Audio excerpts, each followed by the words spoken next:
Hi everyone. तो आज हम बात करेंगे अपनी एकलव्य सीरीज के 9th लेक्चर की। ठीक है, 8 वीडियोस मैंने पहले अपलोड किए हैं जिसमें मैंने आपको बताया कि सीजीएल 2025 की बुक आपको कैसे कंप्लीट करना है और बहुत सारे कीवर्ड्स आपको सिखा भी चुका हूँ। तो चलिए देखते हैं कि इस वीडियो में हम क्या नया सीखने वाले हैं। ये मेरे मार्क्स हैं जो मैंने ऑलरेडी बता चुका हूँ आपको। आज एक नई चीज़ मैं ऐड करने जा रहा हूँ इस सीरीज में। अभी तक मैंने 8 वीडियोस जो आपको दी हैं उसमें बताया है कि मैं उसमें antonym, synonym, homophones, misspelled word और वन वर्ड सब्स्टिट्यूशन ये चीज़ें आपको सिखा रहा हूँ। मैंने बोला कि ईडियम्स और फ्रेजल वर्ब्स के लिए मैंने वन शॉट का बोला था। अब मैं सोच रहा हूँ जब ये करा रहा हूँ ना तो इसी के साथ में आपको ईडियम्स और फ्रेजल वर्ब्स भी करा दूँ ताकि अलग से कुछ नहीं कराना पड़े। यही सीरीज आपके लिए वन शॉट हो जाए। क्या हो जाए, या बोल सकते हैं वन स्टॉप सॉल्यूशन हो जाए कि आपको फिर कुछ नहीं करना। बुकैब का मतलब है आपकी एकलव्य सीरीज। अगर आप ये कर लेते हो तो आपका ये पूरे 7 के 7 पॉइंट कवर हो जाएंगे जिसमें आपका पूरा सीजीएल का कंप्लीट बुकैब हो जाएगा। वैसे मैं सच बताऊं तो चाहे सीजीएल हो, सीएचएसएल, सीपीयू, एसएससी का कोई एग्जाम जिसमें इंग्लिश आता है और सिलेबस में ये पॉइंट्स आते हैं, ये पूरा कवर हो जाएगा। लेकिन स्पेशली डिजाइन किया हुआ है सीजीएल 2025 के लिए, इसलिए मैं बोल रहा हूँ कि सीजीएल 2025 आपका पूरा कवर हो जाएगा गारंटीड। ठीक है, तो अब ये दिखाऊंगा कि इसमें मैंने ये चीज़ें कैसे ऐड की। चलते हैं आगे। ये आपकी ड्यूटी मैंने बताई थी, पेन कॉपी लेना, सीरियस होकर बैठना है। जो शब्द नहीं आते हैं उन्हें आपको नोट करना है, जो आते हैं उन्हें स्किप करो, उन्हें सुन लो, रिवीजन हो जाएगा। ठीक है, और जो चीज़ आप नोट कर रहे हो उन्हें रेगुलर इंटरवल्स पे याद कर लोगे ना तो आपका ये पूरा सीजीएल का वोकैब कंप्लीट हो जाएगा। ठीक है, आपको क्रॉस चेक भी करना शब्द को। मैंने बताया, आप क्या समझ रहे थे उसे, तो उसमें क्या अंतर निकल रहा है, सेम निकल रही चीज़ें, कोई प्रॉब्लम नहीं। ये भी समझाया आपको हर बार कि कोई भी शब्द आपके सामने आए, अगर आपको उसकी स्पेलिंग पता है, प्रोनाउंसिएशन आपको उसे बोलना आता है, उसका मतलब पता है, तो शब्द को छोड़ दो, उसमें अब कुछ नहीं बचा आपके लिए। ठीक है, आपके एग्जाम में कुछ भी आएगा आप कर ले जाओगे। लेकिन तीनों में से आप कहीं भी लैग कर रहे हो, या तो आपको उसकी स्पेलिंग नहीं आती, आप उसे बोल नहीं पा रहे, आपको उसकी मीनिंग नहीं पता, तो प्रॉब्लम हो जाएगी। जैसे मैं यहाँ पे एक शब्द लिखूँ, ठीक है, GIGANTIC, इसी शिफ्ट में सिखाऊंगा ये वाला शब्द। अब इसे बोलते हैं जायगेंटिक। क्या बोलते हैं? जायगेंटिक। ये जी बना हुआ है तो ये गिगेंटिक या गायगेंटिक नहीं है। अब इसे बोलना नहीं आ रहा तो यहाँ प्रॉब्लम हो जाएगी, इसे बोलते हैं जायगेंटिक। ठीक है, तो होमोफोन्स वगैरह में प्रॉब्लम होगी। तो ये आपको यदि नहीं आता तो आपको लिखना है। आपको इसकी स्पेलिंग नहीं पता कि GIGNTIC होती है तो आपको ये लिखना है। बेशक आपको ये बोलना आता है कि जायगेंटिक बोलते हैं, लेकिन स्पेलिंग नहीं आती तो लिखना है। अब आपको मान लो स्पेलिंग भी इसकी पता थी, आपको बोलना भी आता था, लेकिन आपको इसका मतलब नहीं पता कि इसका मतलब होता है विशाल, ठीक है, या वेरी लार्ज। ये नहीं पता तब भी आपको लिखना है। तीनों चीज़ें पता है मत लिखना, एक भी चीज़ मिस कर रहे हो तो लिखना है। ठीक है, अब ये मैंने बताया था वाइट वाले आपको बहुत शब्द दिखेंगे जो बहुत ईजी हैं, येलो वाले दिखेंगे ईजी, मॉडरेट आपको जो ऑरेंज में दिख रहे हैं, और ये रेड और येलो बैकग्राउंड तो आपको ये डिफिकल्ट बुक है। अब और जो शब्द रिपीट होने लगे वो रिपीटेड की कैटेगरी में। आप देखना धीमे धीमे सिर्फ आपको 3 कलर सबसे ज़्यादा दिखेंगे, वाइट वाले, येलो वाले और ग्रीन वाले। ये जो ऑरेंज वाले और ये जो रेड आपको दिख रहा है ना, इनकी जो क्वांटिटी है ना, इनका जो नंबर है वो कम होता चला जाएगा जैसे ही हमारी शिफ्ट बढ़ती चली जाएंगी। ये इन्वर्सली प्रोपोर्शनल में आ जाएंगे। ठीक है, और ये वाला ग्रीन वाला बढ़ता चला जाएगा। जैसा मैंने बोला था आपको करके भी दिखा रहा हूँ। ठीक है, ये आपका लेवल है कि आप कौन से कर पा रहे हो। अगर आप ये कर पा रहे हो तो 50% पे हो, ये कर पा रहे हो तो आपका 100% बुक कंप्लीट है, और फिर ये रिपीटेड हो गया तो फिर कुछ बचा ही नहीं। ठीक है, तो आप जज भी कर सकते हो आप किस लेवल पे खड़े हो। सीजीएल 2024 का चला रहा हूँ अभी, ठीक है, जिसमें मैंने आपको ये शिफ्ट लगा रहा हूँ। तो ये 2 शिफ्ट आज करेंगे हम, एक तो 12 सितंबर की शिफ्ट 3 और 13 सितंबर की शिफ्ट 1।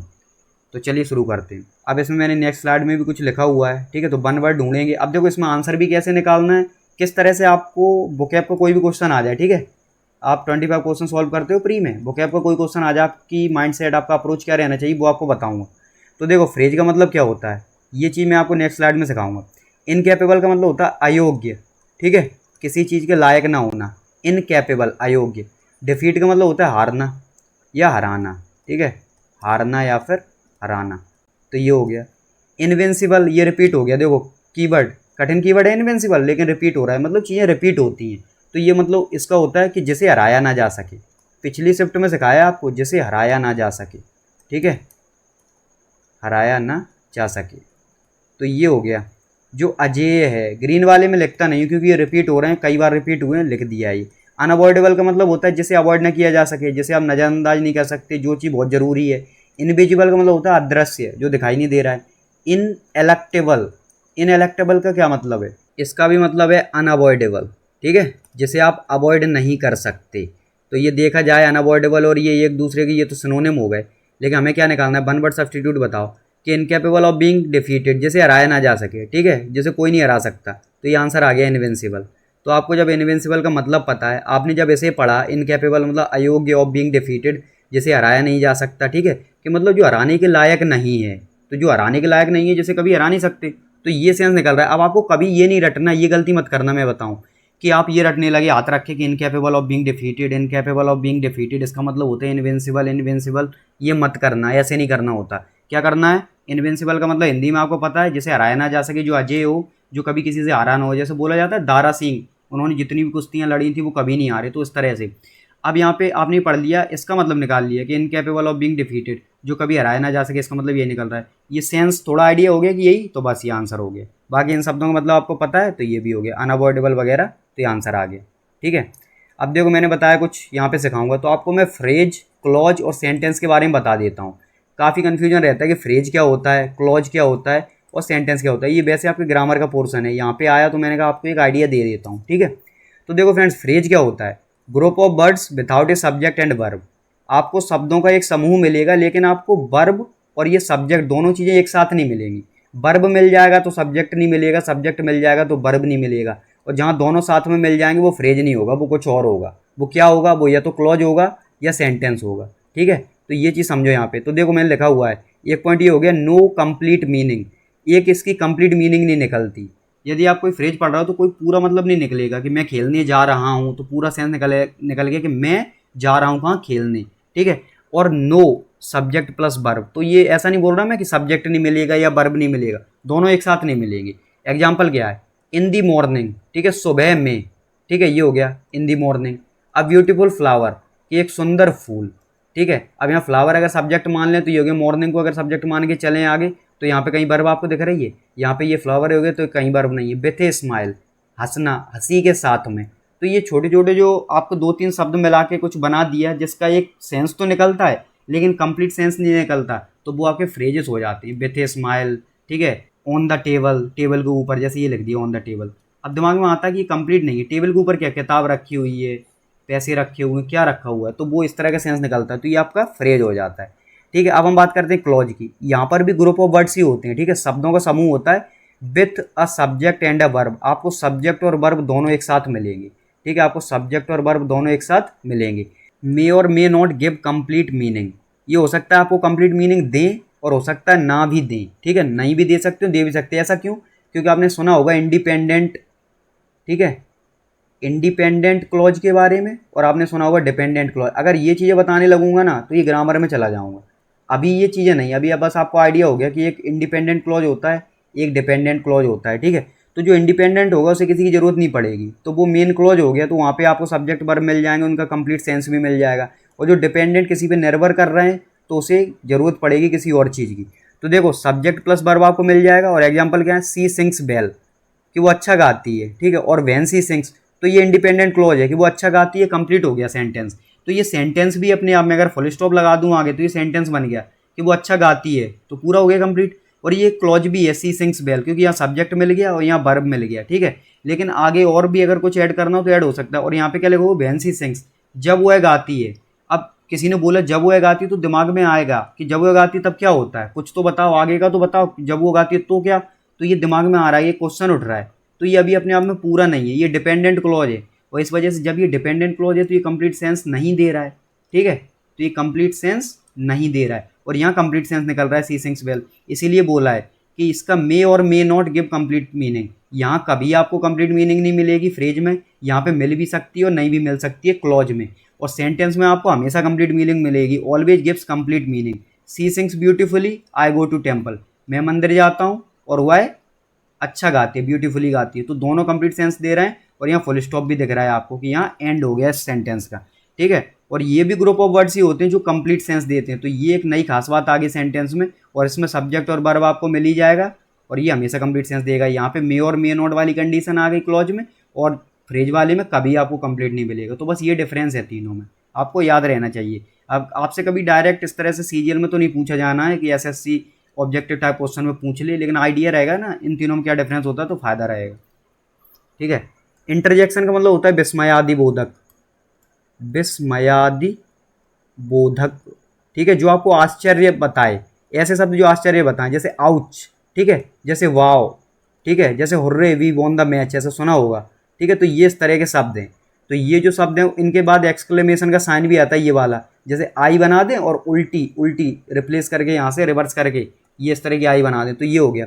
रिप्लाई का मतलब होता है जवाब देना, ठीक है। जो शब्द आपको आते हैं उन्हें सुन लो, रिवीजन हो जाएगा। जवाब देना। ड्राई टोन का क्या मतलब होता है? Not interested.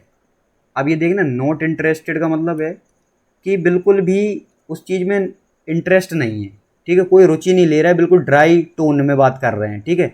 इम्प्रेशन लेस, ठीक है, क्या इम्प्रेशन लेस, कि कोई मतलब ही नहीं है। तो यही है कि जवाब दे दिया, रूखे सूखे मन से जवाब दे दिया। तो ड्राई टोन का मतलब ये होता है, ड्राई मतलब सूखा, टोन मतलब आप कैसे आवाज़ में बात कर रहे हो, आपके बोलने का तरीका क्या है। तो ड्राई टोन, ठीक है, रूखे सूखे टोन के साथ। एनी मोर का मतलब है, यहाँ पे देख लो, एनी मोर, ये एक नेगेटिव सेंटेंसेस में यूज होता है, अब और नहीं, ठीक है। तो एनी मोर का मतलब अब और नहीं, इससे ज़्यादा नहीं, बस बहुत हो गया, अब और नहीं, इससे ज़्यादा नहीं, ठीक है। तो ये चीज़ हो गई। जैसे इसी का सेंस देखें, ही replied in a dry tone, ouch I will not work for you any more, मैं तुम्हारे लिए अब और काम नहीं करूँगा, ठीक है, बहुत काम कर लिया आपके लिए, अब और काम नहीं करूँगा। तो ये हो गया। तो ये चीज़ आपको समझ में आ गई होंगी। काउंटेम्प्टेबल, इनकरेक्टली स्पेल्ड वर्ड बताना, तो सबसे पहले यहाँ पे आ जाओ, तो ये होता है कंटेम्प्टेबल, कंटेम्प्ट, ठीक है, और कंटेम्प्टेबल, ये निकल आया। ये आपने कहाँ सुना होगा? कंटेम्प्ट ऑफ कोर्ट सुना है, ऐसे सुना होगा, contempt of court. High court है, सुप्रीम कोर्ट है, उन्होंने कोई डिसीजन दे दिया तो उसकी हम निंदा नहीं कर सकते, ठीक है, उसकी ये नहीं बोल सकते ये क्या डिसीजन दे दिया, जजेस को कुछ नहीं आता, ऐसा नहीं बोल सकते हो, ये हमारे कॉन्स्टिट्यूशन में भी लिखा हुआ है। तो कंटेम्प्ट का मतलब होता है निंदा करना, ठीक है, बुराई करना, आलोचना करना। और कंटेम्प्टेबल का मतलब है निंदनीय, जिसकी निंदा की जा सके, जिसकी आलोचना की जा सके, ठीक है, बुराई करने लायक। तो ये हो गया, बुराई करने लायक, कि उसकी बुराई करेंगे तो कोई प्रॉब्लम नहीं कर सकती। कंज्यूमरिस्ट, तो कंज्यूमर बताया था उपभोक्ता, और कंज्यूमरिस्ट उपभोक्तावादी, क्या उपभोक्तावादी। अब उपभोक्तावादी जो कल्चर है ना, जहाँ दिमाग में यही है कि ज़्यादा से ज़्यादा चीज़ें खरीद लें, ठीक है, ज़्यादा से ज़्यादा चीज़ों को उपभोग करें, तो वो हो गया कंज्यूमरिस्ट। अब जब पैसे वाले लोग होंगे उनका दिमाग इसी में चलेगा, कम पैसे वाले लोग होंगे वो पैसों की बचत करेंगे, तो ये कंज्यूमरिस्ट कल्चर हो गया। सेंटेनरी का मतलब होता है 100वीं वर्ष, ठीक है, 100वीं वर्षगांठ मान लो, कि हर साल 1 साल 2 साल ऐसे 100 वर्ष किसी इवेंट को, कोई भी इवेंट उसे 100 साल हो गए, मान कोई भी इवेंट मान लो, ठीक है। गांधी जी का जन्म हुआ 2 अक्टूबर को, ठीक है, 1869 को, तो जब आपका 1969 आया तो 100 वर्ष हो गए। तो इस तरह से 1947 में आज़ादी मिली, ठीक है, 2047 में आएंगे तो 100वीं वर्षगांठ होगी, तो वो सेंटेनरी 100वीं वर्षगांठ, ठीक है।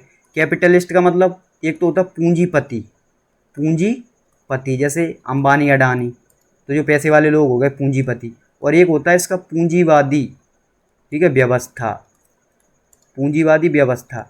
जैसे देश में डेमोक्रेसी है, ऐसे कैपिटलिस्ट इकोनॉमी भी हो सकती है, कि जो पूंजीवादी लोग हैं उनके हिसाब से वो देश चल रहा है, कि ट्रेड कैसे करना है, जो सरकार की स्कीम्स आ रही हैं, ठीक है, उन्होंने जो भी रूल्स एंड रेगुलेशंस बनाए वो उनको ध्यान में रख के बनाए, जो पूंजीवादी लोगों को क्या पसंद आ रहा है। तो इस तरह से कैपिटलिस्ट का मतलब पूंजीपति भी हो गया, पूंजीवादी व्यवस्था भी हो गया, सेंटेनरी 100वीं वर्षगांठ हो गया, ठीक है, ये चीज़ है।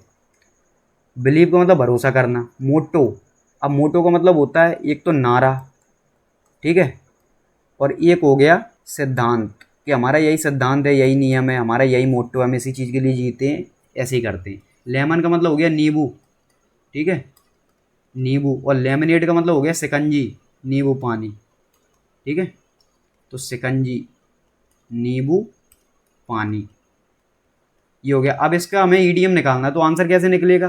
तो आनंद ने पर्सनली बिलीव किया, आनंद के इस मोटो में, इस नारे में बिलीव करता है कि जब लाइफ आपको लेमन देना तो लेमनेड बना लो। अब दिमाग से सोचो कि जब लाइफ में आपको नींबू मिले तो आप उससे शिकंजी बना लो, तो आप नींबू किसी काम का नहीं, शिकंजी बना लो कि काम आ जाएगा। तो देखो, make the best out of difficult situation, कि आपकी सिचुएशन कठिन से कठिन हो, उसमें भी आप अपना बेस्ट, अपना पोटेंशियल यूज कर पाओ, ऐसा नहीं कि परेशान हो गए, ठीक है, कि आपने हथियार छोड़ दिए, नहीं। तो ये आंसर आ गया आपका। कैसी भी डिफिकल्ट सिचुएशन बनी रहे, तो नींबू एक डिफिकल्ट सिचुएशन, और उससे आपने कुछ बेस्ट निकाल लिया, नींबू पानी बना लिया, तो ये हो गया, तो आंसर मिल गया। फेवरेबल का मतलब क्या होता है? जो चीज़ आपके फेवर में हो, ठीक है। नरिश का मतलब क्या होता है? पालना पोसना, ठीक है। एक तो ये होता है नरिश का मतलब पालना पोसना, ठीक है, और एक होता है पोषण देना, ठीक है। तो पोषण देना या फिर ये पालना पोसना, ये यहाँ पे सही से लिख देता हूँ, ठीक है। ये हो गया अपना फेवरेबल, अनुकूल, कोई भी चीज़ अनुकूल है, ठीक है, प्रतिकूल नहीं है, जो आपके फेवर में है, जो लाभकारी है, तो ये हो गया। तो ये चीज़ आपको मिल गई, ठीक है। तो ईडीएम का आंसर भी मिल गया आपको। मैंने ईडीएम को पहले ही बताया आपको कि ईडीएम एक ऐसी चीज़ है, ईडीएम और फ्रेजल वर्ब्स, जहाँ पे आप शब्दों के हिसाब से नहीं जा सकते। इसका जो मतलब है आपको वही सीधा बोलूँ तो रटना पड़ेगा, ठीक है। सीधा बोलूँ तो आपको रटना पड़ेगा। तो ये जो लेमन और लेमनेड वाला आएगा ना, जब भी आएगा इसका आंसर यही होगा, डिफिकल्ट सिचुएशन में बेस्ट यूज कर लेना अपने पोटेंशियल का। थोड़ा बहुत शब्द घुमाएंगे, बेस्ट यूज, ठीक है, using your potential in a best manner ऐसे बोल दिया तो बस आपको वो सेंस रहेगा, आप आंसर निकाल लोगे। तो ये आपको आंसर निकालना भी सिखा रहा हूँ। पीछे कुछ बताया क्या ऐसा, देख लेता हूँ एक बार। जैसे इनकरेक्टली वगैरह ये चीज़ हो गई, ठीक है। तो वोकैब के जो क्वेश्चन मिलते जाएंगे ना, ग्रामर को तो साइड से करो, वोकैब के जो मिलते जाएंगे उनके आंसर भी सिखाता जाऊँगा। इनकरेक्टली स्पेल ढूंढना, तो देखो इनफ का मतलब पर्याप्त, और कॉन्सियस CONSCIOUS, मैंने बोला था कभी ये चीज़ वोकैब में सीधी सीखी होगी, कभी देखो मिस स्पेल्ट में आ गई। वही कीवर्ड्स रिपीट होते हैं, आपको अब आइडिया लगेगा, भरोसा भी होगा कि हाँ ऐसे शब्द आ रहे हैं। तो ये कॉन्सियस, ये मिस स्पेल्ट में आ गया, इसका मतलब होता है सचेत होना, ठीक है। कॉन्सियस होना, दिमाग में मतलब ध्यान से चीज़ें कर रहे हैं, सचेत हैं, ये हो गया। मोनोटोनस, पिछले कीवर्ड उसमें आया था, एंटोनिम बताना है। तो मोनोटोनस का मतलब होता है कोई चीज़ एक जैसी है, उबाऊ है, ठीक है, रिपीटिटिव है। रिपीटिटिव का मतलब है कि जो चीज़ वही सेम चीज़ रिपीट होती चली जा रही बार बार। टायरसम मतलब थका देने वाली कोई चीज़, ठीक है, थकाऊ। रेशनल का मतलब होता है लॉजिकल, लॉजिकल का मतलब होता है तार्किक, कि आप कोई काम करते हो वो लॉजिक के साथ करते हो, ध्यानपूर्वक करते हो, ठीक है। अब एंग्रोसिंग और टीडियस, टीडियस का मतलब भी होता है उबाऊ, ठीक है, ये यहाँ छोटा हुआ आएगा, उबाऊ, कि कोई चीज़ बहुत ज़्यादा बोर कर रही है, बोरिंग करने वाली, ठीक है। तो ये हो गया टीडीएस। अब ये टीडीएस, टायरसम, मोनोटोनस, ये तीनों एक दूसरे के सिनोनिम है। इंग्रोसिंग का मतलब होता है अपने आप में, ठीक है, पूरी तरह से अपने में व्यस्त कर लेना, पूरी तरह से, इंग्रोसिंग पूरी तरह से अपने में व्यस्त कर लेना। अब इसका मतलब क्या है, आप कोई मूवी देख रहे हो, ठीक है, व्यस्त कर लेना, तो वो मूवी इतनी इंग्रोसिंग थी कि आपको बिल्कुल भी किसी और चीज़ का ध्यान नहीं रहा, अपना पूरा फोकस के साथ उसी मूवी को देख रहे हो, ठीक है। आप किसी काम में लग गए तो उसमें इतने लिप्त हो गए, ठीक है, लिप्त हो जाना, कि आपको ध्यान ही नहीं हुआ किसी और चीज़ का, कि आपको भूख लग रही, खाना खाना, लिप्त हो जाना। कई बार होता है कि पता नहीं भूख ही नहीं लगी क्योंकि इतने बिजी हो गए इस चीज़ में। तो यही है, ठीक है, इंग्रोसिंग का मतलब किसी चीज़ में आप बहुत ज़्यादा इंडल्ज हो गए, लिप्त हो गए, व्यस्त हो गए, ठीक है, टीडियस, ओबाऊ। तो ये चीज़ है। अब एंटोनिम, अब मुझे आंसर बताने की जरूरत भी नहीं। मोनोटोनस का मतलब होता है रिपीटेटिव, ओबाऊ, बोरिंग, और इसका एंटोनिम बताना है। तो एंटोनिम होगा जिस चीज़ में आप व्यस्त हो जाओ, व्यस्त उसी में होगी जो इंटरेस्टिंग होगी, जिसमें आपको मज़ा आ रहा होगा, ठीक है। तो ये आंसर हो गया अपना। तो आंसर से ऐसे निकलते हैं, अलग से आपको रटना नहीं पड़ता। कम्युनिकेशन का मतलब बातचीत करना, ठीक है, संचार। अफोर्डेबल का मतलब होता है किफ़ायती, कोई चीज़ किफ़ायती है। अब ये तो आपका कॉम्प्रिहेंशन का पार्ट हो गया, जंबल ऑर्डर। तो जब सीखेंगे, जब मैं सीरीज चला रहा हूँ तो आप वो देख सकते हैं, ठीक है। उसमें मैंने 4-5 वीडियोस डाली हैं, उससे आपको आइडिया लग जाएगा कि PQRS कैसे सॉल्व करना होता है, काफ़ी अच्छे से बताया हुआ है उसमें। तो अफोर्डेबल हो गया, किफ़ायती है, जो चीज़ आप खरीद सकते हो, ठीक है, सस्ती है। रेक्टिफाई का मतलब सुधार करना, सिनोनिम बताना है, इसका मतलब होता है सुधार करना, इंप्रूवमेंट करना। अमेंड का मतलब भी होता है सुधार करना। आंसर तो यही मिल गया, ठीक है, दोनों रिपीट हो रहे हैं, आपके लिए बिल्कुल भी कठिन नहीं है। इसे मार पढ़ते हैं, मेर पढ़ते हैं। करप्ट का मतलब भ्रष्ट, और अपसेट का मतलब है कि चिंतित है, दुखी है। तो ये MAR, अब इसे पढ़ने के लिए मार यही बोलेंगे, तो इसका मतलब क्या होता है, नुकसान पहुंचाना, ठीक है, नुकसान पहुंचाना। आपको मैं एक चीज़ और बोलूँ, ये जो दोनों शिफ्ट है ना, इसमें आप कीवर्ड्स पे ज़रा ध्यान देना, कितने कीवर्ड्स हैं जो इस तरह से डिफ़िकल्ट की कैटेगरी में आ रहे हैं। सारे आपको वाइट मिलेंगे, येलो मिलेंगे, ग्रीन मिलेंगे और ऑरेंज कुछ मिलेंगे। आपको रेड तो ना के बराबर मिलने वाले हैं, क्योंकि अब ये शब्द रह ही नहीं जाएंगे, धीमे धीमे और भी कम हो जाएंगे। नुकसान पहुंचाना, ठीक है, कोई चीज़ बिगाड़ना, कोई चीज़ अच्छी खासी थी, बिगाड़ दिया, नुकसान पहुंचा दिया, खिलौना या कुछ भी है, तो ये हो गया, ठीक है। जार, जार आपको पता है मग वगैरह, जार हो गया, ग्लास जार। अब इसमें क्या करना है, इसे स्ट्रॉन्ग का एंटोनिम बताना है। तो स्ट्रॉन्ग का मतलब आपको पता है कठोर या कुछ भी। माइटी का मतलब ताकतवर, वीक मतलब कमजोर। रग्ड का मतलब कॉम्प्लिकेट, कॉम्प्लिकेट का मतलब कठिन, ठीक है, कोई चीज़ कठिन करना, कॉम्प्लिकेट करना। रग्ड का मतलब क्या हो गया, कोई चीज़ अनइवन है, ठीक है, अनइवन है, कोई चीज़ कठोर है, ठीक है, कोई चीज़ मजबूत है, उसके लिए रग्ड यूज होता है। तो इस शब्द का मतलब ये हो गया। अब आपको एंटोनिम चाहिए किसका, स्ट्रॉन्ग का, तो वीक हो गया सीधा, कुछ भी है इसमें, कुछ भी नहीं, ओवरलुक, यहाँ पे क्या है, पैसिव वॉइस वगैरह। ओवरलुक मतलब नज़रअंदाज करना, ठीक है, नज़रअंदाज करना। तो मैं आपको तरीका ही बता रहा हूँ, आंसर से ऐसे निकालना होता है। क्रिएटिविटी का मतलब क्या है, रचनात्मकता, ठीक है, रचनात्मकता। क्रिएट का मतलब कोई चीज़ बनाना, किसी चीज़ की रचना करना, ठीक है, यहाँ से क्रिएट, CREATE। तो ये अगर क्रिएट आप देखो तो इसका मतलब रचना करना, कोई चीज़ बनाना। क्रिएटिव का मतलब होता है रचनात्मक, क्रिएटिव कि आप में रचना करने की वो स्किल्स हैं, और क्रिएटिविटी कि आपने वो जो रचना की है ना, जो चीज़ बनाई है, तो वो क्रिएटिविटी, रचनात्मकता। रैप्चरस सिचुएशन का मतलब स्थिति, दशा, सिनोनिम बताना है, ठीक है, किसका, रैप्चरस का मतलब बताना है। अब देखो एक्सटैटिक का मतलब होता है एक्सट्रीम हैप्पीनेस, आनंद, ठीक है, खुशी, हर्षोल्लास। टेरिफाइंग, डरावना। मिसलीडिंग, गुमराह करना। और डिजास्ट्रस, विनाशकारी। अब आप रैप्चरस का मतलब आपको पता है, आंसर आ जाएगा, इसका मतलब है एक्सट्रीम हैप्पीनेस, ठीक है, बहुत ज़्यादा खुशी होना और ये सब। तो आपको सिनोनिम पता चल गया, ये आपका हो गया एक्सट्रीम हैप्पीनेस, एक्सटैटिक। तो ये आंसर मिल गया, आपको सिनोनिम बताना था। रिसीव का मतलब होता है प्राप्त करना, कोई चीज़ मिलना, ठीक है, स्पेलिंग अच्छे से देख लेना, CEI है, आई पहले नहीं है, ठीक है। डिग्री, कॉलेज में जो आपको डिग्री मिलती है ना, उस डिग्री की बात हो रही है। तो ये आपके क्या करता है, डिग्री एक तो हो गया टेम्परेचर, एक तो हो गया आपका टेम्परेचर को मीजर करते हो डिग्री सेल्सियस, ये हो गया। तो मीजरमेंट करने के लिए एक डिग्री आपकी एजुकेशनल क्वालिफिकेशंस को मीजर करती है कि आप कितने पढ़े लिखे, तो वो डिग्री हो गई। यूनिवर्सिटी हो गया विश्वविद्यालय, ठीक है, विश्वविद्यालय। आपका स्कूल हो गया विद्यालय, कॉलेज हो गया आपका महाविद्यालय, ठीक है, और आपकी यूनिवर्सिटी हो गई विश्वविद्यालय। कैटास्ट्रॉफ, कैटास्ट्रॉफ का मतलब भी होता है विनाशकारी, ठीक है, ये डिजास्टर्स जैसा ही है, विनाशकारी। अब इसका एंटोनिम बताना है। डिजास्टर तो इसका सिनोनिम हो जाएगा, जिसका मतलब अभी सीख के आए, कोई विनाश हो गया, ठीक है, कोई चीज़ नष्ट हो गई। नर्चर सीख के आए, पोषण करना, पालना पोसना। सक्सेस, सफलता। और इमैक्यूलेट का मतलब क्या होता है, साफ सुथरा, ठीक है, क्लीन। तो इसका मतलब हो गया साफ सुथरा, कोई चीज़ क्लीन है, स्वच्छ है, तो ये चीज़ है। अब एंटोनिम बताना है कैटास्ट्रॉफ, जो विनाशकारी होता है, जिसका मतलब, तो ये तो हो नहीं सकता, ठीक है। नर्चर, पालना पोसना, कोई चीज़ विनाश कर रही, कोई पाल पोस रही, ये हो सकता है। डिजास्टर ये भी नहीं हो सकता। तो एक तो हो गया पालना पोसना और एक हो गया सफलता, ठीक है। वैसे देखा जाए दोनों में कुछ बात है, दोनों में से हम आंसर निकाल सकते हैं, लेकिन बेस्ट आंसर ये सफलता। कोई चीज़, किसी चीज़ में आप जीत गए, ठीक है, किसी चीज़ में आपने जीत हासिल कर ली, किसी चीज़ को आपने पा लिया, सफलता मिल गई। और कोई चीज़ विनाश हो गया, किसी चीज़ का विनाशकारी। नर्चर एक अलग सेंस हो गया, पालना पोसना, किसी चीज़ को बड़ा करना, ठीक है, कि पाल पोस रहा है, उसका ध्यान दे रहा हो। तो दोनों वैसे अगर ये नहीं होता तो नर्चर के साथ हम जा सकते थे, लेकिन बेस्ट आंसर आपका सक्सेस हो गया। जबकि लग रहा होगा कि ये कैटास्ट्रॉफ का सक्सेस कहाँ से बन गया, लेकिन SSC ने भी यही माना है।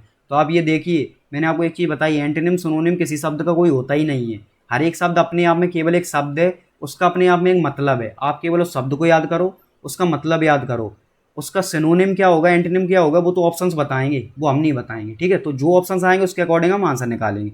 वरना आपसे कोई बोले कि कैटास्ट्रॉफ का सक्सेस होगा, एंटोनिम, आप तुरंत मना कर दोगे, हो ही नहीं सकता, ये विनाशकारी है, तो कोई डेवलपमेंट वगैरह कुछ होना चाहिए, ठीक है। तो आप इस तरह से जाओगे, लेकिन आपको दिख रहा है कि जब कुछ हमारे पास आंसर नहीं है तो हमें यही आंसर चुनना पड़ेगा। इनवाइट का मतलब हो गया आमंत्रित करना, किसी को इनवाइट किया, बर्थडे पे, शादी में, आमंत्रित करना, ठीक है, इनवाइट करना, तो ये आपको पता है। अब ये देख लो यहाँ पे, विजिट का मतलब कहीं भी पहुँचना, जाना। ट्रैवल एजेंसी, जो यात्रा वाली एजेंसी होती है ना, ठीक है, यात्रा वाली एजेंसी, यही लिख सकते हैं। हर एक शब्द का जरूरी नहीं है बिल्कुल डीप में आपको मतलब पता हो, तो आपको पता है ट्रैवल एजेंसी क्या काम करती है, टिकट बुक करना, ये सब। कॉन्ट्रैक्ट का मतलब होता है सिकुड़ना, छोटा होना, या कोई डील, ठीक है, ये भी होता है इसका मतलब। कन्फर्म, कन्फर्म और कन्वेंशन। देखो कन्वेंशन क्या होता है, जो रीति चली आई है ना हमेशा से, जो रीति, जो परंपरा चली आई है, वो है कन्वेंशन। इसके लिए ये शब्द याद रखना, नॉट अ लॉ, ये कोई कानून नहीं है। कानून वो होता है जो मानना ही पड़ेगा, परंपरा क्या तोड़ी भी जा सकती है, जो पहले से चीज़ें चली आ रही हैं। जैसे आपको पॉलिटी का बताऊं, जैसे जो CJI होता है ना, चीफ जस्टिस ऑफ इंडिया, तो ये बताया गया है कि हमारे एक कन्वेंशन चला आया है कि जो सीनियर मोस्ट जज होगा ना सुप्रीम कोर्ट में, ठीक है, क्योंकि सुप्रीम कोर्ट में जो जजेस हैं, उनमें से सबसे ज़्यादा उम्र जिसकी होगी, जो सबसे ज़्यादा सीनियर होगा, उसके पास एक्सपीरियंस होगा, उसी को चीफ जस्टिस ऑफ इंडिया बनाया जाएगा, सबसे बड़ा जो जज बन जाएगा सुप्रीम कोर्ट का। लेकिन वो कैसे, ये कन्वेंशन हो, वो कोई कानून नहीं है, इसे बदला भी आ सकता है। तो एक दो बार बदला गया भी है, जरूरी नहीं कि वो सीनियर मोस्ट को उठाएं, दूसरा अच्छा लग रहा है तो उसे बना देंगे। तो ये कन्वेंशन के हिसाब से चल रहा है। कन्फर्म का मतलब हो गया कोई चीज़ पुष्टि करना, ठीक है, किसी चीज़ की पुष्टि करना, ठीक है, किसी चीज़ को वेरीफाई कर देना, कि आपने वेरीफाई कर दिया कि हाँ इसे, ये सही है कि गलत है, आपने उस चीज़ को वेरीफाई कर दिया। कन्फर्म, CONFORM, इसका मतलब क्या है? समान होना, ठीक है, समान होना या फिर कानून का पालन करना, कानून का पालन करना। तो कोई कानून है उसे मान रहे हो या नहीं। जैसे कोई स्कूल है वो बोलता है कि वो CBSE पैटर्न पे चल रहा है, तो उसके लिए कोई कुछ क्राइटेरिया है कि आपके पास इतना बड़ा प्लेग्राउंड होना चाहिए, ये फैसिलिटीज़ होनी चाहिए। तो वो हो गया कि वही स्कूल आएंगे CBSE बोर्ड में जिनके पास ये उस चीज़ को वो समान होंगे, वो उस चीज़ को पालन कर रहे होंगे। तो ये कन्फर्म ये हो गया कि आपको उस चीज़ के जो पैटर्न है, जो क्राइटेरिया, उसे फॉलो करना पड़ेगा, उस चीज़ का पालन करना पड़ेगा, ठीक है। तो ये चीज़ हो गई। तो ये डिफरेंस याद रहे आपको, कन्फर्म FIRM वाला जो पुष्टि करना है, और यहाँ पे किसी चीज़ का आप पालन कर रहे हो, कन्फर्म FORM वाला, ठीक है। ये दोनों एक जैसे हो गए सुनने में। ओलिव, अब ओलिव होता है जैतून, आपने जैतून सुना होगा, जैतून का तेल, ओलिव ऑयल, तो ये जैतून होता है। पोकर एक फल टाइप है, फल जैसा आंवले जैसा ही लगता है। पोकर ये जो ताश के पत्ते हैं ना, वैसा ये गेम है पोकर, ठीक है। ऐड भी आ रहा है आजकल तो पोकरबाजी। अकम्पनी, अकम्पनी का मतलब क्या होता है? साथ देना, ठीक है। तो ये हो गया अकम्पनी या फिर साथ होना। तो हम बोल देते हैं ना कि चलो मैं आपको कंपनी दे देता हूँ, तो आपके साथ में रुक जाता हूँ कुछ टाइम के लिए, तो साथ होना, साथ देना, ये हो गया। स्ट्रेंज का मतलब होता है अजीब, अनोखा, विचित्र। कल्चर का मतलब संस्कृति। फैसिनेटेड, फैसिनेटेड का मतलब होता है कि जो चीज़ आपको बहुत पसंद आ जाए, आकर्षक, ठीक है। कोई चीज़ आकर्षक हो, कोई चीज़ रोमांचक हो, ठीक है, जो आपको बहुत ही ज़्यादा मनमोहक हो, जो आपको मन को मोह ले, आपको बहुत पसंद आ जाए, तो वो हो गई फैसिनेटेड, ठीक है, फैसिनेट करना। ओवरसीज़ का मतलब होता है विदेश। ओवरसीज़ मतलब समुद्र के पार, तो समुद्र के पार चले गए, 7 समंदर पार, तो विदेश में पहुंच गए, तो विदेश। या फिर आप बोल सकते हो समुद्र के पार, ठीक है, समुद्र पार, ये भी बोल सकते हो। अब ये देखो, वन वर्ड बताना है। यहाँ पे पीछे मैं देख लूँ ज़रा कुछ आंसर, ये जंबल ऑर्डर है, ठीक है। ये सब्सटीट्यूट करना था, इसमें ग्रामर का पोर्शन हो गया, और ये चीज़ें आपको फिल इन द ब्लैंक्स वगैरह, ठीक है। तो ये देख रहा हूँ कि बुक ऐप का अगर कोई क्वेश्चन हो तो सॉल्व भी करा दूँ। जैसे वन वर्ड सब्सटीट्यूट आ गया। A place where birds are kept, जहाँ पे चिड़ियाँ रखी जाती हैं, पक्षी रखे जाते हैं, उसे एवियरी बोलते हैं। एवियरी का मतलब भी यही होता है, ठीक है, जिसे हम पक्षीशाला बोल सकते हैं, पक्षीशाला, ठीक है। या हम एवियरी को बोल सकते हैं बड़ा सा पिंजड़ा, बड़ा सा पिंजड़ा, ठीक है। तो वही हो गया, तो आंसर भी मिल गया हमें कि जहाँ पे पक्षियों को रखा जाता है। हाइव होता है छत्ता, ठीक है, मधुमक्खियों का छत्ता। तो आपको इस तरह से याद रहेगा, कुछ भी आ जाए, मधुमक्खियों का छत्ता, तो आप ऐसे याद रखोगे इसे। ये हो गया। जू हो गया आपका चिड़ियाघर। सेंचुरी अभयारण्य बोलते हैं, अभयारण्य। अब ये बेशक याद ना रहे, इतना याद भी नहीं रहेगा। सेंचुरी का मतलब क्या है? जहाँ पे जंगली जानवरों को सुरक्षित रखा जाता हो, ठीक है। वाइल्ड लाइफ सेंचुरी सुना होगा ना, तो जंगली जानवरों को सुरक्षित रखने की जगह, बस ये याद रहना चाहिए, जंगली जानवरों को सुरक्षित, ठीक है, रखने की जगह। तो आप देखो यहाँ पे कि आंसर से ऐसे निकलते हैं। वन वर्ड बताना है, इसका वन वर्ड सीधा आंसर आ गया है एवियरी, ठीक है। ट्रेनिंग प्रशिक्षण, किसी को प्रशिक्षण दिया जा रहा है। बिलीव, ठीक है, किसी चीज़ को मानना, बिलीव करना। एलोकेट आवंटन करना, देना। रेस्पॉन्सिबिलिटीज जिम्मेदारियाँ। चीयरफुली हंसी खुशी। कोऑपरेटिवली, कोऑपरेटिवली का मतलब होता है एक साथ मिलकर काम करना, ठीक है, एक साथ मिलकर काम करना। तो ये हो गया, एक साथ मिलकर काम करना, ये हो गया। एग्जीक्यूट का मतलब क्या हो गया? उस चीज़ को अंजाम देना, कोई प्लान आपने बनाया उसको अंजाम देना। ऑब्लिगेशंस ड्यूटीज, कर्तव्य, फर्ज।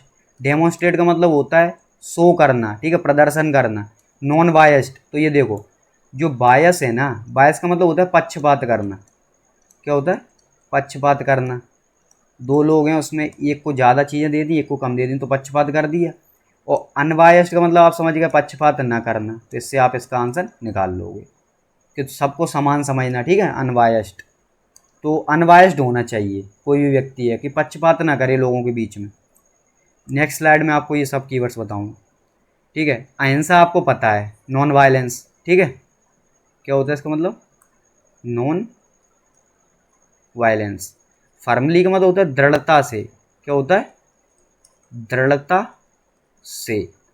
या आप बोल सकते हो डिटर्मिनेशन, इसका मतलब होता है डिटर्मिनेशन, दृढ़ता पूर्वक, कि आपने कोई चीज़ ठान ली तो बस उसे पूरा ही करना है। नॉन वायलेंस, अहिंसा, ठीक है, सिंपल कीवर्ड्स हैं ये सभी।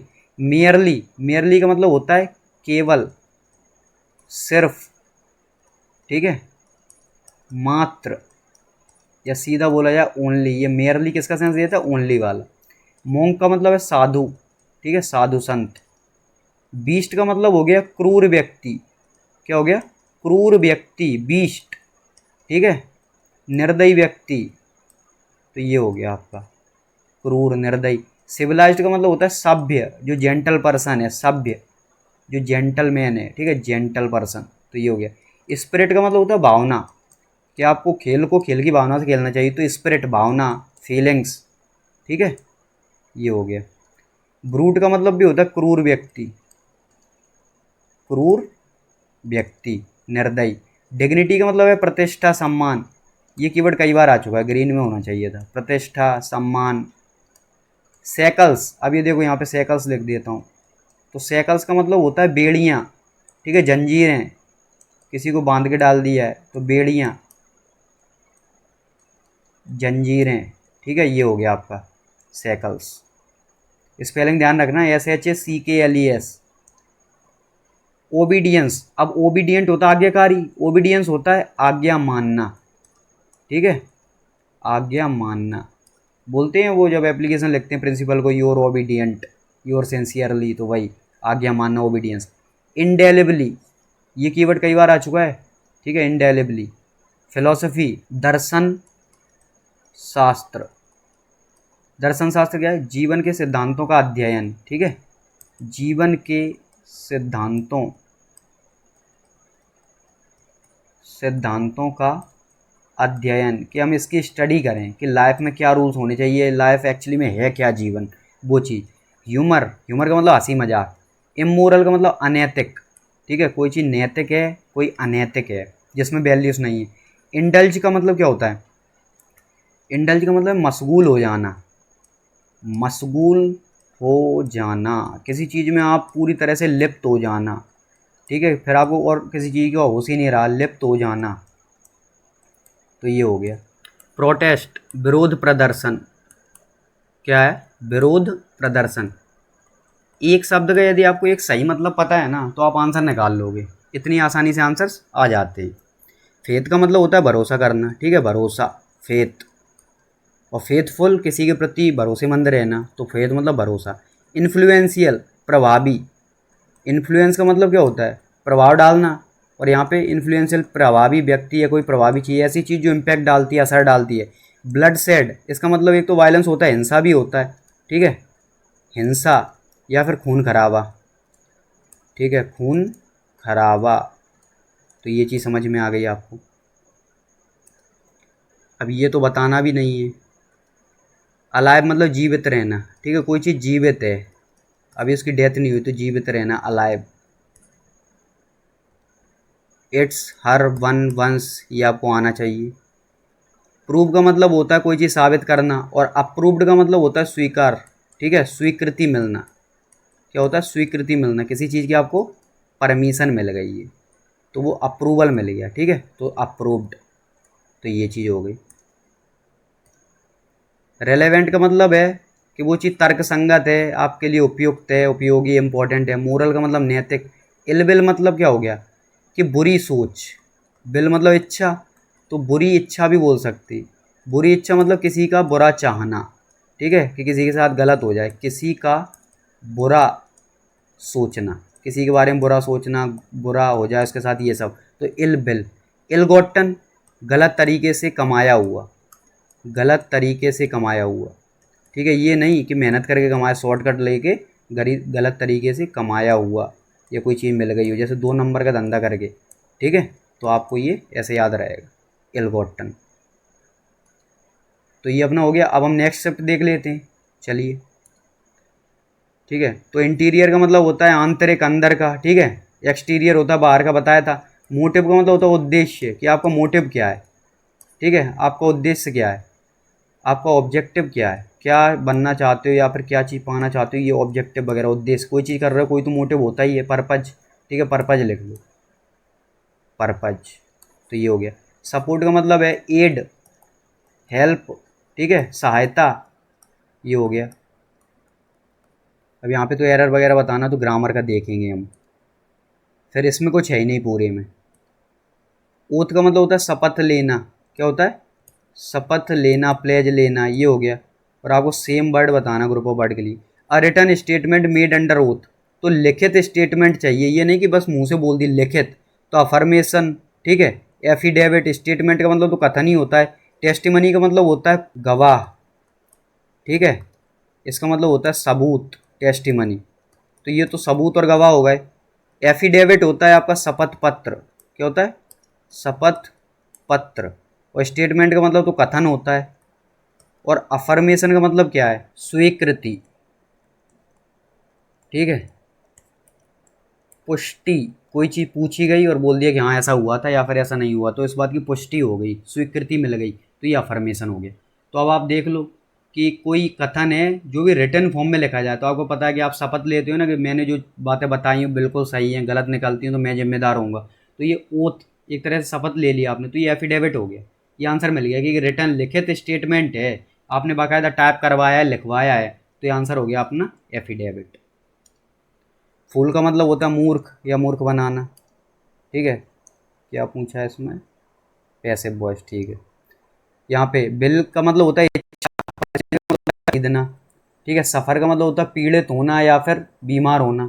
अपार्टमेंट का मतलब क्या है, निवास, ठीक है, निवास स्थान, ठीक है। अपार्टमेंट की बहुत बड़ी बिल्डिंग, इसमें छोटा सा एक कुछ पोर्शन मिला हुआ तो वो निवास स्थान हो गया।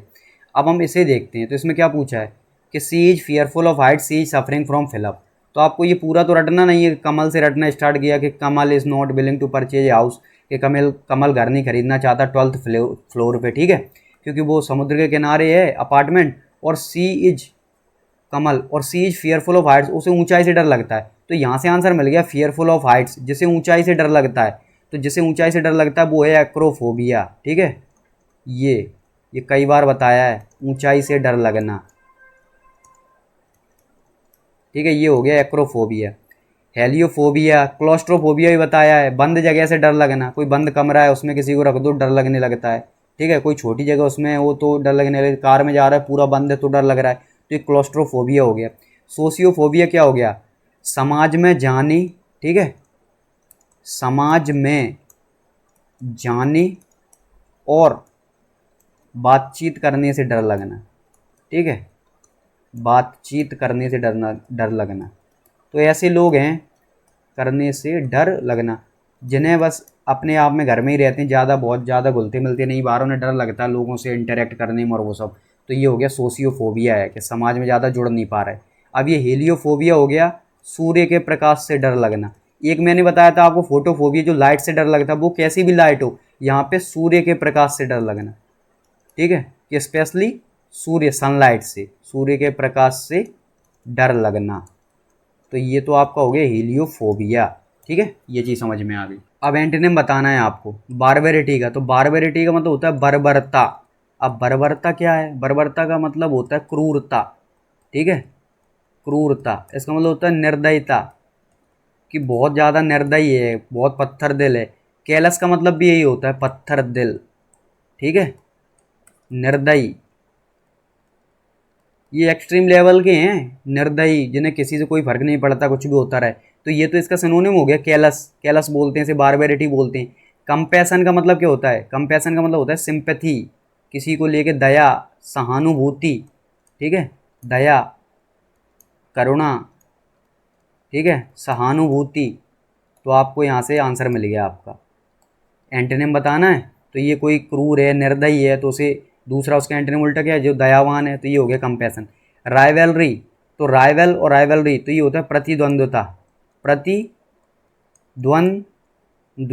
प्रतिद्वंद्विता, ठीक है, मुकाबला, राइवलरी।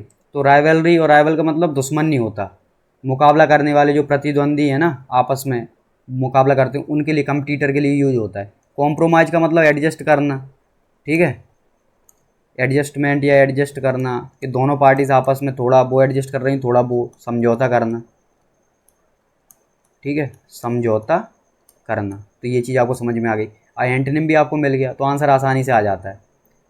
अब ये देखो मिसस्पेल्ड बताना है, तो इंस्पाइट का मतलब होता है के बावजूद, ठीक है, के यहाँ पे के बावजूद, या फिर बोलें फिर भी, बारिश होती रही फिर भी मैच चला, बारिश होने के बावजूद मैच चला, ठीक है। तो ये हो गया। कमिटेड, कमिटेड का मतलब होता है इन रिलेशन, ठीक है, कोई व्यक्ति रिलेशनशिप में है तो वो कमिटेड है।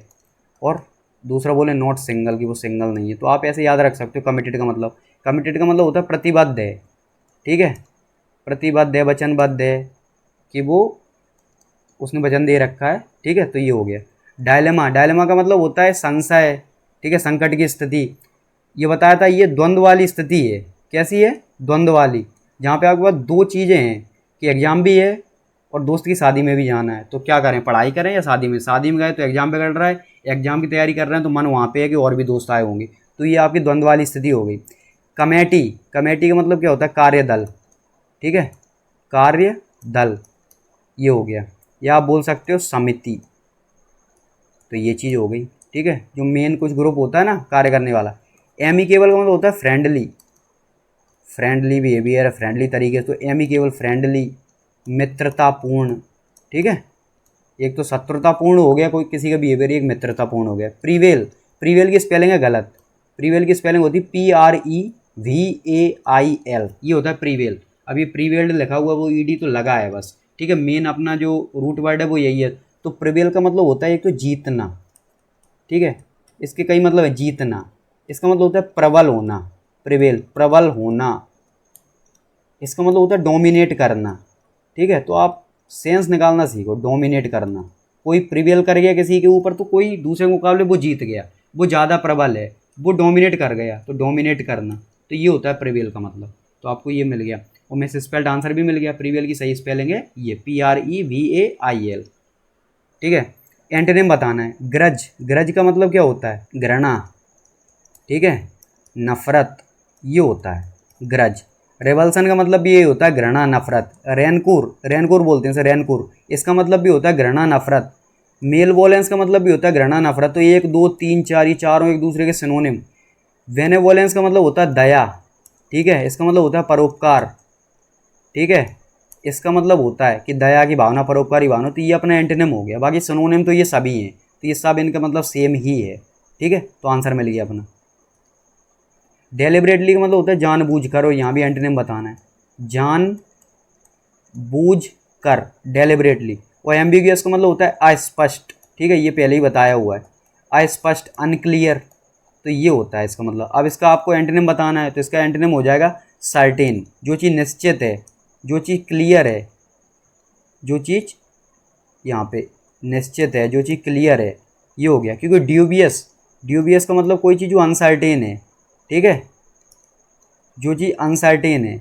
पजलिंग, जो चीज़ पजल करने वाली है, कि घुमा फिरा के बात करने वाली। बेग, अनक्लियर, अस्पष्ट। तो ये तो इसका सिनोनिम हो गया बेग, पजलिंग भी इसका सिनोनिम हो गया, और ड्यूबियस भी इसका सिनोनिम हो गया। सर्टेन, इसका मतलब हो गया निश्चित, क्लियर। और ये ड्यूबियस का एक अनसर्टेन, और क्या होता है इसका मतलब? संदेहास्पद, ठीक है, संदेहास्पद, जिस पे शक कर सकते हैं, जो संदेह करने वाली चीज़ है। डाउटफुल, ठीक है, डाउटफुल, जिस पे डाउट किया जा सकता है। तो ये हो गया। और आपको आंसर भी मिल गया कि एम्बिगस का क्या आंसर रहेगा आपका, सर्टेन। और जबकि वैसे देखा जाए तो एम्बिगस का सर्टेन लग भी नहीं रहा, क्योंकि इसका मतलब होता है अनक्लियर, तो एंटोनिम तो क्लियर होना चाहिए, लेकिन वो क्लियर, साफ सीधा, तो वो सर्टेन, निश्चित, यहीं से सेंस निकल रहा है। तो ये चीज़ हो गई। स्टंट का मतलब हो गया जोखिम भरे करतब दिखाना, ठीक है, जोखिम भरे करतब। तो एक तो ये स्टंट सुना होगा आपने, ये हो गया। एक स्टंट का मतलब होता है कि वृद्धि रुक जाना, क्या? वृद्धि रुक जाना, किसी की हाइट रुक गई, ठीक है, हाइट नहीं बढ़ रही उम्र के हिसाब से, तो वो भी एक स्टंटिंग का एक लक्षण हो गया। तो माल न्यूट्रिशन की वजह से, कुपोषण की वजह से कुछ प्रॉब्लम्स हो गई, तो वृद्धि रुक जाना, तो एक ये स्टंट हो गया। ऐसे क्लाउड है, ठीक है, तो क्लाउड ये मतलब समझ लो यहाँ पे। तो क्लाउड का एक मतलब तो आपको पता है, बादल। और एक क्लाउड का मतलब होता है क्लाउड्स द ब्रेन, मतलब आपकी रुकावट, ठीक है, बाधा, ठीक है। तो ये क्लाउड का एक मतलब रुकावट, बाधा, ये भी होता है रेस्ट्रिक्शन। तो ये चीज़ समझ में आ गई, एक बादल और एक ही रुकावट और बाधा। अब यहाँ पे वन वर्ड सब्स्टिट्यूट बताना, कैन नॉट बी करेक्टेड, जिसे सही नहीं किया जा सकता, ठीक है, जिसे सुधारा नहीं जा सकता, तो इनकॉरिजिबल, आंसर तो यही है अपना, जिसे कभी सुधारा नहीं जा सकता, जिसे कभी, ठीक है, सुधारा नहीं जा सकता। तो बस आपको ये मतलब पता है, आंसर आ जाएगा, सुधारा नहीं जा सकता, ये इतनी आसानी से हो सकता है। तो इनकॉरिजिबल, इनक्रेडिबल का मतलब होता है अविश्वसनीय, ठीक है, जिस पे भरोसा नहीं किया जा सकता, जो अचंभित कर दे, मतलब पॉजिटिव सेंस में है, कोई ऐसी अनोखी चीज़ देख ली कि भरोसा नहीं हो रहा, अविश्वसनीय, ये हो गया, ठीक है, अविश्वसनीय। और आप बोल सकते हो वंडरफुल, कोई गजब की चीज़, वंडरफुल, ये हो गया, ठीक है। इन एलिजिबल, इन एलिजिबल का मतलब है अपात्र, अपात्र या फिर अयोग्य, कि आप इस, मान लो अभी आपकी उम्र 21 नहीं हुई है, आपकी ग्रेजुएशन थर्ड ईयर में नहीं हो आप, तो आप CGL के लिए अप्लाई नहीं कर सकते, तो आप इन एलिजिबल हो जाओगे। और आपकी ग्रेजुएशन हो गई है, थर्ड ईयर में आ गए, तो एलिजिबल हो जाओगे। अब ये इलेजिबल, इलेजिबल का मतलब कि नॉन रीडेबल, नॉन रीडेबल जिसे पढ़ा ना जा सके, ऐसी भाषा लिख दी, ऐसे राइटिंग लिख दी कि समझ में ही नहीं आ रहा लिखा क्या है, ठीक है, जिसे पढ़ा ना जा सके, जिसे, ऐसा लिख लो जिसे पढ़कर समझा ना जा सके, तो ये हो गया इलेजिबल, समझा ना जा सके। तो अब आपको ये पता है, अब आप ये कुछ भी पूछ लें, वो अभी उन्होंने ये पूछा कैन नॉट बी करेक्टेड, जिसे सही नहीं किया जा सकता, इनकॉरिजिबल, ये हो गया। अब इनमें से कुछ भी पूछ लें तो भी कर लोगे। पैच, पैच के कई मतलब हैं, पैच का एक मतलब तो धब्बा जैसा भी होता है, धब्बा, ठीक है, पैच। पैच का एक मतलब बैच भी होता है, जो बैच आप लगाते हो स्कूल वगैरह में, स्कूल कैप्टन का, वाइस कैप्टन का, ये सब बैच हो गया। पैच का मतलब छोटे टुकड़े भी होते हैं, ठीक है, किसी चीज़ के छोटे छोटे टुकड़े। तो अब आपको क्या ईडीएम बताना है, तो अब बैड पैच, एक बुरा धब्बा या एक बुरा छोटा टुकड़ा, कुछ नेगेटिव सेंस आ रहा है, तो यहाँ पे देखते हैं। तो बैड पैच का सीधा आंसर बताऊँ आपको, a period of time when a person faces lots of troubles, troubles का मतलब होता है परेशानी है, ठीक है, और यहाँ भी कुछ नेगेटिव सेंस जैसा दे रहा है, तो इसमें बहुत ज़्यादा सीखने लायक है नहीं, इसमें बस यही है कि बैड पैच जब भी आएगा इसका मतलब होता है कि परेशानी की स्थिति में होना, ठीक है, तो ट्रबल्स में होना, तो एक व्यक्ति है वो क्या फेस कर रहा है, बहुत सारी परेशानियाँ फेस कर रहा है। अब ये डेंजरस रोड टू वॉक और ये सब कुछ भी नहीं है। ट्रबल का मतलब परेशानी अभी सीखा, ठीक है। अब इसमें क्या बताना है, सब्सटीट्यूट करना है, ग्रामर में चला जाएगा। देखो ग्रेट, इसकी जगह पे ग्रेटफुल आ गया ग्रामर का, लेकिन मैं आपको क्या सिखाना चाह रहा हूँ, जब आप ग्रेट की स्पेलिंग लिखते हो ना, ग्रेट मतलब महान, तो GREAT होता है, लेकिन जब आप आभार व्यक्त करते हो, किसी ने आपकी मदद की तो आप उससे थैंक्स बोल रहे हो, आप कृतज्ञ हो, तो ग्रेटफुल का मतलब होता है कृतज्ञ, कि आपके मन में उसके लिए क्या आभार आ गया कि इसने मेरी हेल्प की, तो मुझे मौका मिलेगा मैं भी हेल्प करूँगा, तो आभार, ग्रेटफुल, ठीक है, आप उसके आभारी हो गए। तो उसकी स्पेलिंग होती है GRATEFUL, तो ध्यान देना, ये GRATE इधर चला आया और यहाँ पे GREAT, वरना गलती हो जाए। अनाउंस का मतलब ऐलान करना, घोषणा करना, टुमारो जो आने वाला कल है। एंटीसिपेट का मतलब होता है अनुमान लगाना, ठीक है, अनुमान लगाना, किसी चीज़ का अनुमान लगा रहे ऐसा हो सकता है, या फिर उम्मीद करना, ठीक है, उम्मीद करना। अब ये substitute pitch on their easy, victory मतलब जीतना, ठीक है, जीत। Turned a deaf ear to, तो टर्न का मतलब तो हो गया घुमाना, कोई भी चीज़ आपने घुमा दी, ठीक है, रोटेट कर दी, तो टर्न हो गया। डीफ का मतलब होता है बहरा, जैसे सुनाई नहीं देता, ये हो गया। आपको बताना है यहाँ पे ईडीएम, तो turned a deaf ear to का मतलब होता है कि अनसुना करना, इसका पूरा मतलब क्या हो गया, अनसुना करना। तो देखो पूरे का सेंस ये है, अगर ये पूरे का सेंस देखे तो अनसुना करना, और एक एक शब्द का मतलब जो मैं पहले बताया करता था वो हो गया ये घुमाना और बहरा, जहाँ से ये बहरा घुमाना और अनसुना करना बिल्कुल कहीं से कहीं मैच नहीं कर रहा, कि आप बुकेब के हिसाब से नहीं जा सकते, आपको एग्जैक्टली ये पता होना चाहिए कि turn a deaf ear to इसका मतलब अनसुना करना होता है। अब यहाँ से इसका मतलब ये है, देखो डिसरिगार्ड, डिसरिगार्ड का मतलब होता है ध्यान ना देना, ठीक है, ध्यान ना देना, या फिर नज़रअंदाज करना, ये हो गया नज़रअंदाज करना। तो आपको जब इसका मतलब पता होगा हिंदी में कि turn dear deaf ear to, और इसका मतलब पता हो तो सीधा आंसर टिक कर दोगे, ये हो गया। इंटरवल का मतलब होता है अंतराल, ठीक है, अंतराल या फिर विश्राम समय। मूवी का एक हाफ हो गया, अब दूसरा हाफ देखेंगे, बीच में थोड़ा इंटरवल, तो विश्राम समय। रिब्यूक का मतलब होता है डांटना, ठीक है, डांटना, फटकार लगाना, फटकार लगाना, स्कूल लेट पहुंचे टीचर ने डांट लगा दी, तो ये हो गया। मीन्स का मतलब होता है माध्यम, ठीक है, कोई भी माध्यम है, कोई भी बाई एनी मीन्स, किसी भी तरीके से करो लेकिन आपको ये करना है, तो तरीका, तो ये मीन्स का मतलब हो गया। तो आंसर भी मिल गया ईडीएम के हिसाब से, ये हो गया डिसरिगार्ड। अब ये देखो एंटोनिम बताना है किसका, लार्ज का। तो लार्ज मतलब बड़ा, टाइनी मतलब छोटा, तो एंटोनिम मिल गया आंसर। जाइगेंटिक का मतलब बताया था विशाल, बहुत बड़ा, ठीक है। हीरोइक का मतलब क्या होता है, हीरोइक का मतलब एक तो होता है ब्रेव, ठीक है, या ब्रेवरी, साहसी, या वीरतापूर्ण बोल सकते हो आप, वीरतापूर्ण। तो हीरोइक का मतलब यही होता है बिल्कुल वीर की तरह, बिल्कुल हीरो की तरह कोई काम करना, तो वीरतापूर्ण, ब्रेवरी, ये हो गया। बम्पर का मतलब होता है एक्स्ट्रा लार्ज, एक्स्ट्रा लार्ज, या फिर बम्पर का एक मतलब ये भी हो सकता है इन लार्ज नंबर, ठीक है, कि बहुत ज़्यादा भर्तियाँ निकली हैं तो बम्पर वैकेंसीज आई हैं, तो ऐसा बोलते हैं, तो लार्ज नंबर ही हो गया। तो यहाँ लार्ज का तो आपको मिल ही गया। टाइनी, टाइनी का मतलब होता है छोटा, ठीक है। मैमल का मतलब क्या होता है, मैमल होता है स्तनधारी, स्तनधारी जीव जंतु, ठीक है, स्तनधारी जीव जो अपने बच्चों को मिल्क, ठीक है, जो अपने बच्चों को दूध पिला सकते, तो वो हो गए स्तनधारी जीव। तो वो मैमल, जो कोई भी ऐसा कर सकते, वो मैमल्स की कैटेगरी में आ गए। अब ये इनकरेक्टली देखना, तो अपॉर्चुनिटी, मोटिवेशनल, एट्रीब्यूट और रीइंफोर्समेंट, तो ये गलत है। इसकी स्पेलिंग होती है ATTRIBUTE, एट्रीब्यूट, ठीक है, ये हो गया। अपॉर्चुनिटी का मतलब होता है अवसर या मौका। मोटिवेशनल का मतलब होता है प्रेरक, ठीक है, जो प्रेरणा दे, जो प्रोत्साहन दे, ठीक है, आगे बढ़ने के लिए प्रेरित करे, तो प्रोत्साहन देने वाला मोटिवेशनल। कोई गाना सुन लिया आपने मोटिवेशनल, तो वो प्रेरणा दे रहा है आपको कि अब आपको काम करना है। रीइंफोर्समेंट का मतलब होता है, तो रीइंफोर्स का मतलब मजबूत करना, ठीक है, तो रीइंफोर्समेंट का मतलब यही होगा कि किसी चीज़ को आप प्रोत्साहन दे रहे हो, उसे प्रेरणा दे रहा है, मजबूत बना रहे हो, तो ये भी वही सेंस दे रहा है। अट्रीब्यूट का मतलब क्या होता है, विशेषताएं, ठीक है, किसी में कोई विशेषताएं हैं, गुड, उसके जो लक्षण हैं, वो सारी चीज़ें, तो ये अट्रीब्यूट्स हो गए। किसी भी चीज़ की कोई विशेषता, तो ये अट्रीब्यूट, ठीक है, ATTRIBUT, उसके कैरेक्टरिस्टिक्स, विशेषताएं वगैरह। होमोफोन, जो सुनने में एक जैसे लगे हैं, ऐसे शब्द जो सुनने में एक जैसे लगते हैं ना, जैसे यहीं पे बोला देयर, तो देयर का होमोफोन ये हो गया THEIR। अब ये देख लो यहाँ पे, तो THERE और THEIR। अब देयर का मतलब होता है वहाँ, कौन सा सेंस देता है, वहाँ, कैसे याद रहेगा, HERE।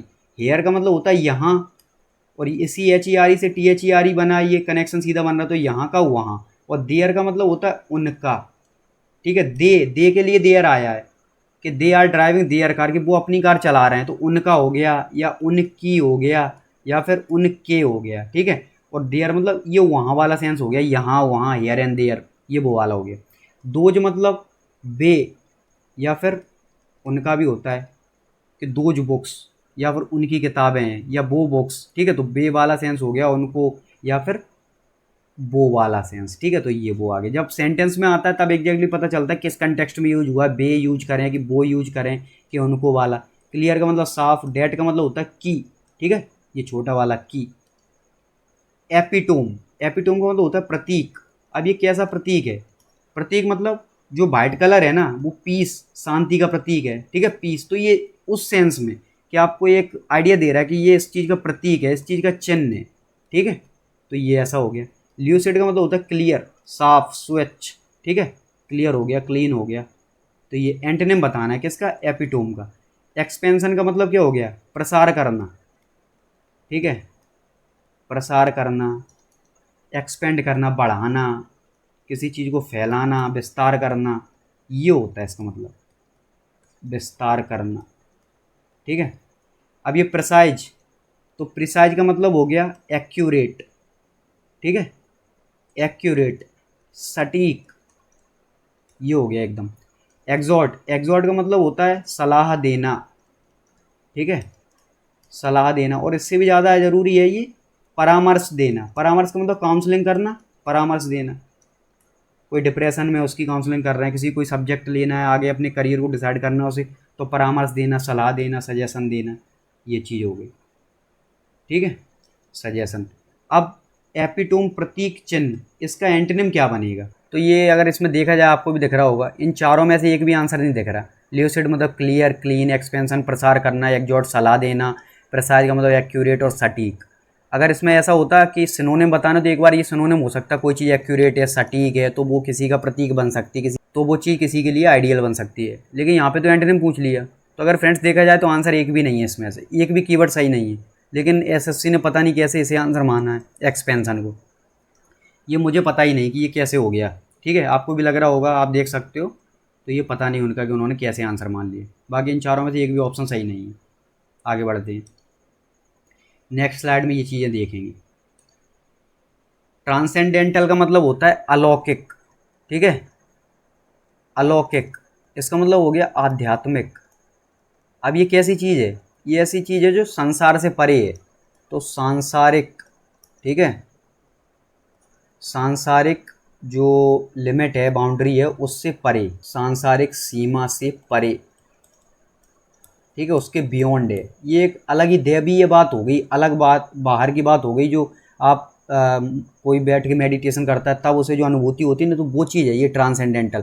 स्पेलिंग बहुत इंपॉर्टेंट है, TRANS, फिर CENDENTAL, डेंटल तो ये दिख रहा है, और फिर ये ट्रांसेंडेंटल।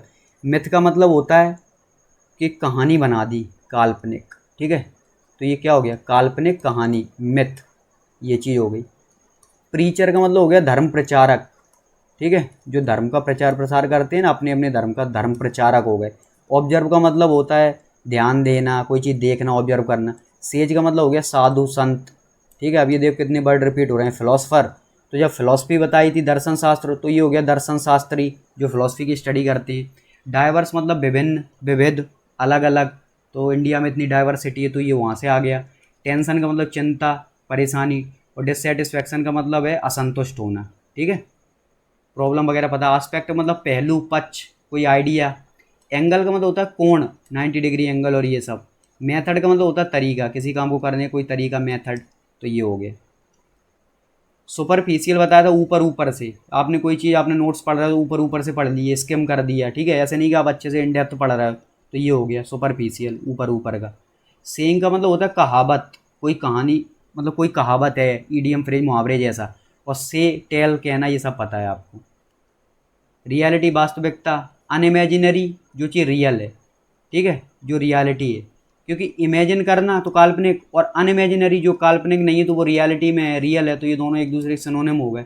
ठीक है, अनरियल, कन्फ्यूज, ये आपको पता है। गेन का मतलब होता है लाभ, फायदा। ठीक है friends, that set for today. तो आज के लिए बस इतना ही। आपको ये चीज़ें बताई मैंने, आपको ये बताया कि आपको आंसर्स कैसे फाइंड करना है, चाहे वो आपके ईडियम्स हों, चाहे फिर आपके फ्रेजल वर्ब्स हों, चाहे one word substitution, antonym, synonym, काफ़ी आसानी से आ जाते हैं। जो चीज़ें मैंने पहले बताई थी कि बस आप शब्दों का मतलब पता करिए, चुटकियों में आंसर निकाल सकते हो बुक ऐप के पोर्शन का। ठीक है, क्लोज टेस्ट वगैरह की सीरीज ऑलरेडी चल रही है, वो मैं आपको बता दिया मैंने, वो आप देख सकते हो। PQRS देख सकते हो। मैथ्स की मैंने स्ट्रेटजी वीडियो बनाई है आपके कहने पे। तो आपको अगर मैथ्स में कोई प्रॉब्लम है, आपकी जो प्रॉब्लम, आप वो पोर्शन देख लो और स्किप कर दो वीडियो को। ठीक है, और इंग्लिश की तो स्टडी वीडियो आपने देख ही ली होगी। तो चलिए मिलते हैं अगली वीडियो में।